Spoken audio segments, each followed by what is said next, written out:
Hey everybody, it's Jess here with Bless Jess. Thank you so much for watching. We're going to dive into a what's for dinner. I'm going to show you some delicious recipes. If these kind of things look good to you, easy, quick things that you can make with no time that your family's actually going to like, stay tuned because we're going to dive into a bunch of yummy food. I will also have timestamps down below if you want to skip ahead. So I wanted to show you this idea. This was a HelloFresh meal, but it was a barbecue burger. So it had cheese and barbecue sauce and French fried onions on a burger. You should definitely try doing that with your burgers. And I always have my HelloFresh code down below if you want a good deal. Here was another HelloFresh meal. Rice, meatballs. You could make this yourself, meatballs with like an Asian sauce, and then broccoli on the side. I also had some green beans in there too. This is one of our favorite HelloFresh meals. Had a few HelloFresh meals I wanted to show you before we jumped into the other stuff. So I've shown you guys this one before, but this bears repeating. This is my Instant Pot meatball pasta. So you just take your Instant Pot, throw in like half a bag of meatballs, and then this is the best part, you throw in some dry pasta. You do not have to cook it. I like to do rotini, or also like penne works really good. You take a jar of your favorite sauce. This is just one from Aldi, and you just need one jar. And I'm going to just dump that right in on top of the dry pasta. This feels so weird when you're doing it, but it always turns out perfect, so don't be scared. Throw that in, and then you're gonna do 3 cups of water. It seems like a lot of water, but remember, we're cooking the pasta in this. The pasta comes out really good. It's not mushy at all. Throw in 3 cups of water, and then this is optional. I like to throw in some half and half or some heavy cream. I did like maybe half a cup to a cup. I put it right in that same jar and shake it around just to get the last little bits of sauce. This is gonna make it like a vodka sauce, like a creamy tomato. Now you're gonna season it with some garlic powder. I like to do garlic powder, also onion powder. You could do whatever spices you want, or no spices at all if you don't want to. And then I also did some Italian seasoning. I think that's what makes it really good though, all that extra seasoning in there. And then don't skip this next part. Put in a little bit of crushed red pepper. If you like a little bit of heat, this is so good in this. If you don't like the spice, you could totally leave it out, but I think it makes it. So if you can handle a little bit of spice, highly recommend putting in the crushed red pepper. Then you're going to just lightly stir, mostly the seasonings on top. You don't want to get down into the meatballs or anything like that. Just kind of lightly stir it to incorporate the seasonings. And we are going to put the lid on this, and we're going to cook it only, this is so fast, y'all, high pressure, manual high pressure for 5 minutes. And I mean, this is faster than you can go through a drive-through. When it's done, I just release the pressure. I do a quick release. You could let it go a little bit and do a manual, like a natural release. Take it out, and it is so delicious. So I go ahead and stir it, get all of those meatballs up from the bottom, and incorporate everything. So when I showed y'all the seasoning, I totally forgot that I always add salt, and this is where it's hitting me in the video. So I'll go ahead and add a little bit of salt. That definitely is needed for all that pasta. And then this is also optional, but I like to add some Parmesan cheese. Makes it so good. And then you just stir it up, and that's it. It makes a ton, and it's so quick, and it's one pot. You don't have to boil the noodles or anything like that. This is one of our favorite recipes, and it bears showing you guys over and over again because we use it all the time. So that's what we had one night. Moving on to a dish I was trying to recreate, and I'll have all the recipes linked down below. I'm trying to recreate from one of our favorite local Italian places. And so this is a Tortellini Alfredo using frozen tortellini. You could use filled, like this is just cheese, but you could do different ones of spinach or chicken or whatever. And then it's so simple. It's cream, butter, and Parmesan cheese. Like that's basically the basis of this dish. It's so quick and easy. I also added some sweet peas at the end, which is optional. If you've never made your own Alfredo sauce, I would highly recommend. It's so quick and it makes the biggest difference. So this is a stick of butter that I'm throwing into a pot. This is over like medium heat. And then I'm going to pour in a cup of cream. And you're just going to let this kind of melt together. And once it gets warm and heated through, you're going to stir in your Parmesan cheese. I did this freshly shredded. I've also used the pre-grated kind, and that works out fine too. I think the kind you shred yourself is just a little bit better though. While that's melting together, we're gonna put some salt in some boiling water. The frozen raviolis cook so quick, like 3 or 4 minutes, and they're done. So I'm gonna throw these into the boiling water. I didn't use the whole bag, maybe like half of that large bag. I don't usually measure stuff, I just throw what looks right in. And then the sauce is coming together. I'm gonna add some black pepper and also some garlic powder. You can do that if you want. I would also highly recommend, I didn't have any this day, but you could also throw in a little bit of cream cheese. That makes it taste kind of like Olive Garden's Alfredo to me. But anyway, the garlic powder is a really nice touch. You could also use minced garlic and like before you put the butter in. That's another thing you could do. So this is looking really, really good. The next step is just to toss everything together. This meal was so good. I mean, creamy, delicious, rich, but like a meal that we would get out, but at home it's so much cheaper. So throw in that cooked tortellini. And then I'm also going to put in the sweet peas. That's optional, but I would recommend it. It's really good. Adds a little bit of freshness to the dish. And the peas are frozen, but they're going to heat up really quick once they get in that hot sauce. So I just let them sit and they will heat up in just a couple minutes and be perfect.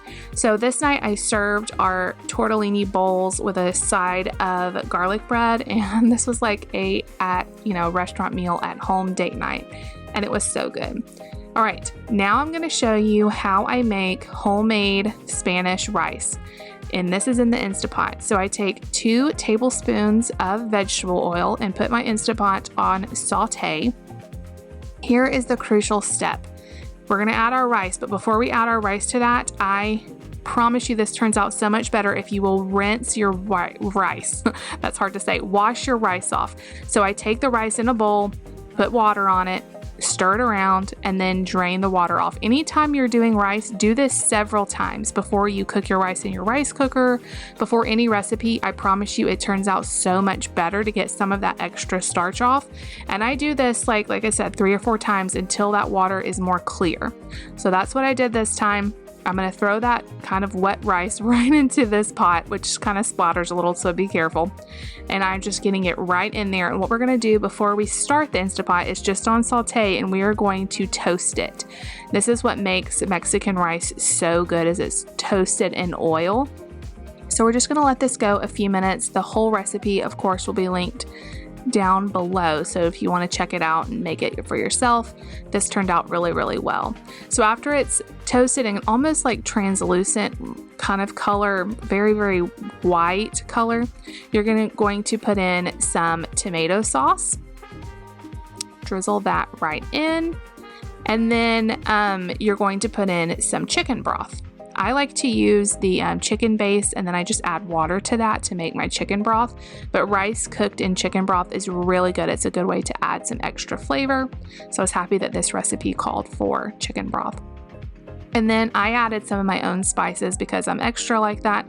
I have some salt and pepper, which I think is what the recipe calls for, but I also added some onion powder and some garlic powder, just to kind of increase the flavor.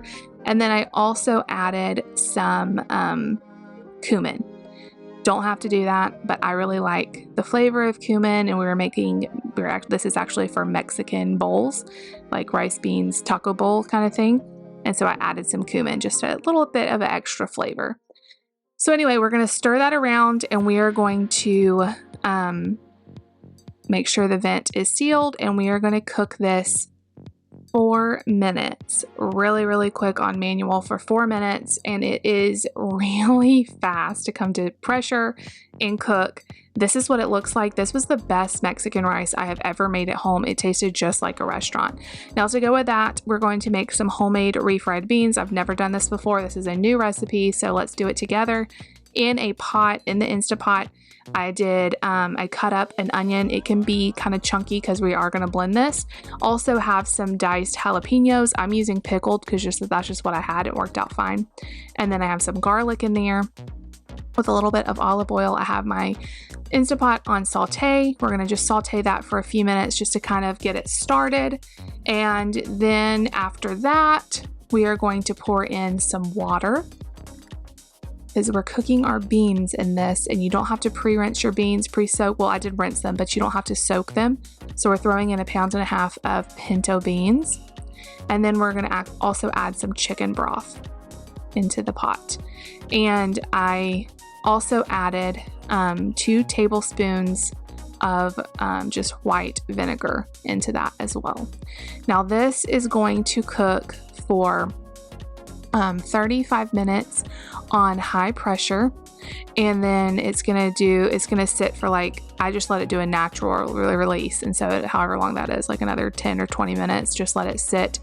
And then what you're gonna do is reserve some of the liquid, because that's what we're gonna blend our beans in.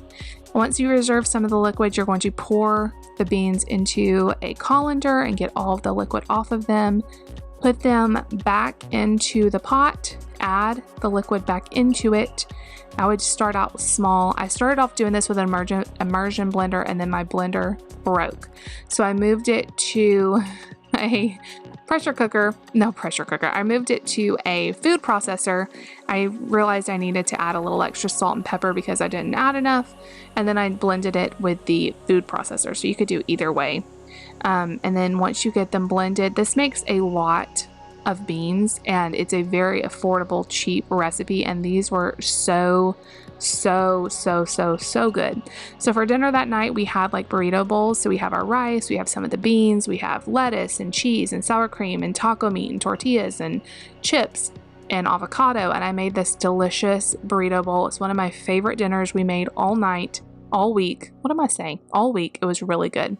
Here is a quick dinner that we had. It was grilled ham and cheese sandwiches with chips and apples. I'm keeping it real. Some nights you just need to pull out a grilled cheese and call it good. Another night I roasted some potatoes, so I thought I would show you guys how I roast my potatoes. 400 degrees, I just take some of these baby potatoes, toss them in olive oil, garlic powder, onion powder, Italian seasoning, salt and pepper. Roast them for 30 minutes in the oven, and they turn out perfect.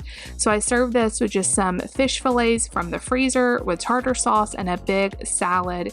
You cannot go wrong with this meal. We loved that.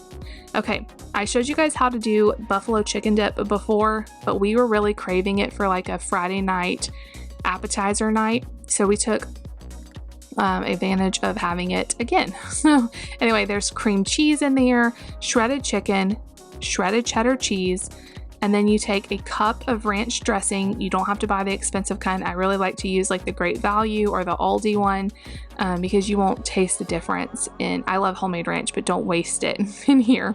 And then you're gonna take a cup of buffalo wing sauce. Now, David does not like, okay, I'm mixing up the cream cheese. You really want it to be softer than I had it, so it would mix up easier, but I'm just kind of breaking it apart. David's not big on buffalo chicken, but he loves this recipe. There's nothing not to like. It is so delicious.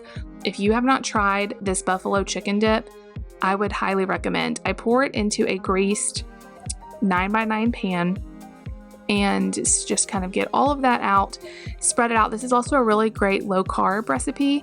If you're doing keto or something like that, I'm going to top it with just a little bit extra cheese because, you know, yum.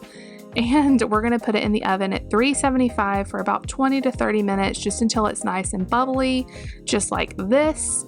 And this is so good. Like, do you see it bubbling and sizzling? We had this with like some pizza. We just had like an at-home night, which is so much cheaper than trying to go out and get appetizers. Here is what we did with our buffalo chicken dip. We just had it with some chips. If you want to make it low carb, you could do like celery, carrots, that kind of thing, but the chips had way to go. Okay, almost last but not least, this was one of the best, freshest tasting salads. We did a big salad with lots and lots of veggies in there, cheese and sunflower seeds and French fried onions, and then all the veggies. And then I just topped it with some popcorn chicken we cooked in the air fryer and some homemade ranch. This tasted like a salad I would get out, but it was one that we made at home really, really fast. And then last but not least, I took some ziti, mixed it with a little bit of ricotta and sauce, jarred sauce, topped it with some shredded cheese, and this was like a lazy lasagna that I made, served it with a salad, and it was delicious. I really hope that this gave you guys some ideas of what you can make for dinner. If you try anything, definitely let me know, but tell me right now, like, what looks the best to you? What are you adding to your meal plan? Go check out all the links down below and print you off those recipes, because pretty much all of these are definite keepers. Well, they all are definite keepers, and we will be making them again. We love you guys. See you later.